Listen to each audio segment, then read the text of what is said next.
Fala aí, eu sou a Rebeca do Responde Aí. Vamos levar um papo sobre oscilações forçadas não amortecidas. Então, vamos lá. Oscilações forçadas não amortecidas, o que é isso? Então, você já conhece esse cara aqui, ó. Um bloquinho preso a uma mola, né? E esse cara oscila para um lado e para o outro. Isso aqui é o MHS, beleza? E aí, o que acontece, será, se a gente colocar uma força externa aqui nesse cara, uma força F aqui?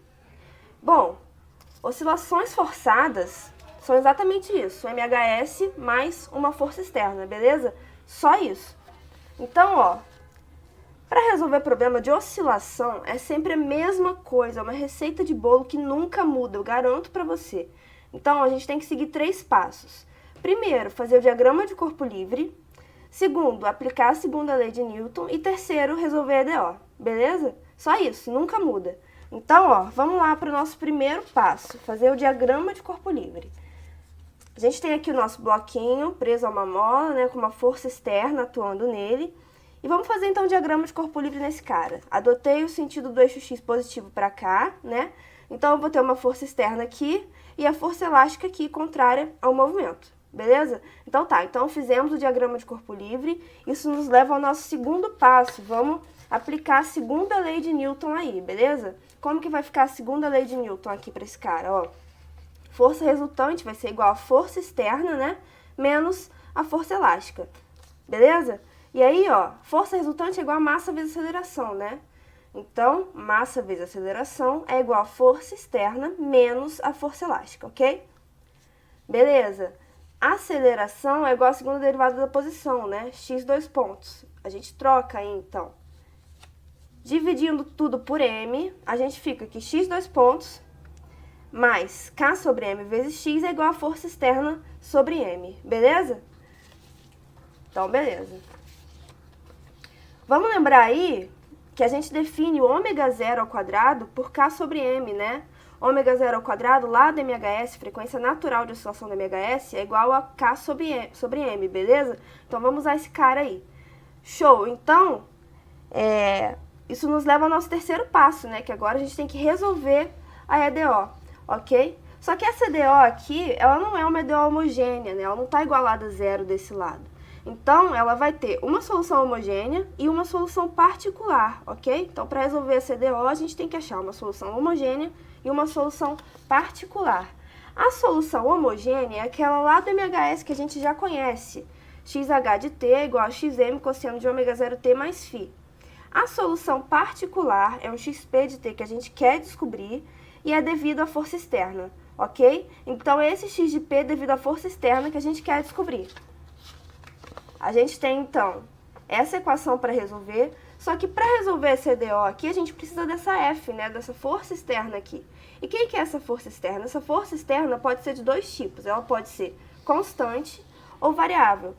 Constante, ela pode ser, por exemplo, igual a força peso, F é igual a mg. Ou variável, uma força oscilatória, tá? Dá uma olhada para esse cara aqui, para essa força externa oscilatória. Ela vai ter uma amplitude F0 e ela vai ter uma frequência de oscilação, tá? Essa frequência de oscilação aqui, esse ômegazão, é da força externa, beleza? Então tá, então vamos ver como é que fica a solução dessa EDO para as forças nesses dois casos, constante ou variável, ok? Então vamos lá, primeiro, se a força for constante, por exemplo, igual a força peso, F é igual a mg. Vou trocar o F por mg, ok? A gente fica com x 2 pontos mais ômega 0 ao quadrado x é igual a F, que é mg, sobre m. Dividindo isso, eu fico com g, ok? E aí, como que a gente resolve essa EDO não homogênea? Lembra lá de cálculo? A gente chuta uma solução particular parecida com essa aqui.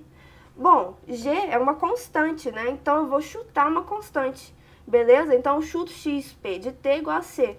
E aí, eu derivo e substituo aqui na EDO, ok? Então, ó, xp de t, ponto, xp de t, 2 pontos, é igual a zero. Porque derivada de constante, né, é sempre zero. Então, vamos substituir isso aqui, ok? Ó, zero, ômega 0 ao quadrado vezes x, né, que é o xp de t, c é igual a g.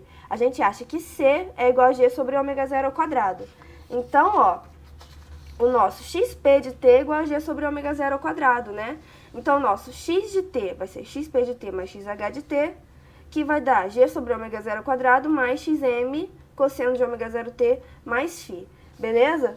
Então tá, então resolvemos a CDO para o caso da força externa constante. Como é que fica então quando a força externa é variável? Por exemplo, F igual a F0 cosseno de ômega t.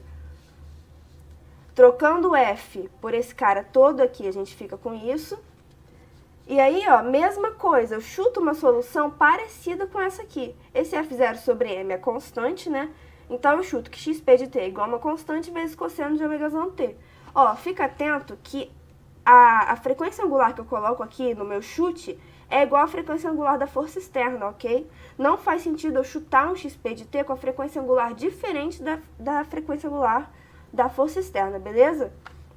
Então, ó, derivando aí xp de t ponto é igual a menos c ômegazão seno de ômegazão t, xp de t dois pontos é igual a menos c ômegazão ao quadrado cosseno de ômegazão t. Então, vamos substituir lá na nossa EDO. Substituir aqui, né, a gente vai ficar com isso aí. E aí, ó, o que eu posso fazer aqui? Eu posso cortar esses cossenos e colocar o c em evidência, né, porque eu quero descobrir o c.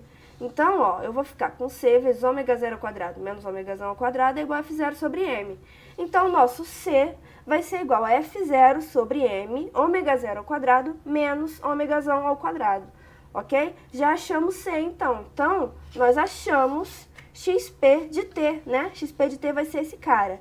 E aí, ó, repara que isso aqui é constante, ele só depende da frequência angular da força externa, ômegazão. Então, a gente pode chamar esse cara aqui da amplitude de xp de t, beleza? Então, ó, o nosso x de t, xp de t mais xh de t, vai ficar assim, beleza? x de t, xp de t mais xh de t lá do MHS, ok? Ó, uma última coisa que eu quero falar com você é a ressonância. Ó, grava isso aqui sobre a ressonância. A ressonância só acontece quando tem força externa e quando essa força externa é oscilatória, tá bom? Isso é muito importante, não esquece isso. Eu acabei de te dizer que o nosso xp de t, quando a força externa é oscilatória, tem essa carinha aqui, né? Nosso xp de t. E esse cara tem uma amplitude que eu posso escrever em função da frequência angular da força externa, né? A amplitude vai ser A de ômegazão é igual a F0 sobre M vezes ômega zero ao quadrado menos ômegazão ao quadrado, ok? Tá, então a nossa amplitude é essa. Como será que essa amplitude varia com relação a esse ômegazão aqui, essa frequência da força externa? Vamos ver como que esse cara varia, quando esse aqui varia? Ó, se eu fizer um ômegazão muito grande, se eu aumentar muito esse cara aqui, o que será que acontece? Ó, eu vou fazer o limite de A de ômegazão, o limite dessa amplitude, com o ômegazão tendendo a infinito, ok? Um ômegazão muito grande. O que isso vai dar? Esse cara aqui de baixo vai aumentar muito, então esse cara aqui de cima vai ter que diminuir muito, né? Então, esse limite aqui vai dar zero pra gente, né? Então, esse cara aqui é igual a zero. Beleza, e se eu fizer o ômegazão muito pequeno? Se eu fizer ele muito próximo de zero, né? Se eu fizer, então, o limite da amplitude em função de ômegazão com o ômegazão tendendo a zero, eu vou ficar com o quê? Trocando esse cara aqui por zero, a gente fica com F0 sobre M vezes ômega zero ao quadrado, né? Vamos ver se a gente consegue aumentar mais essa amplitude? Ó, repara aqui que se eu trocar esse ômegazão por muito perto de ômega zero, esse denominador aqui vai dar quase zero, né? Então, ele vai para muito pequeno e a amplitude vai para muito grande. Então, ó, quando eu faço o limite de A de ômegazão com ômegazão tendendo a ômega zero, putz, essa amplitude aqui vai para infinito, ó. Beleza? Isso que é ressonância, quando a frequência de oscilação da força externa se aproxima muito da frequência natural de oscilação do sistema, beleza? E a amplitude aumenta muito, vai para o infinito. Então, ó, na ressonância, quando o ômegazão tende a ômega zero, a amplitude tende ao infinito, beleza? E a gente diz que a frequência de ressonância é ômegazão é igual a ômega zero, beleza? Então, é isso aí. Esse vídeo te ajudou? Responde aí!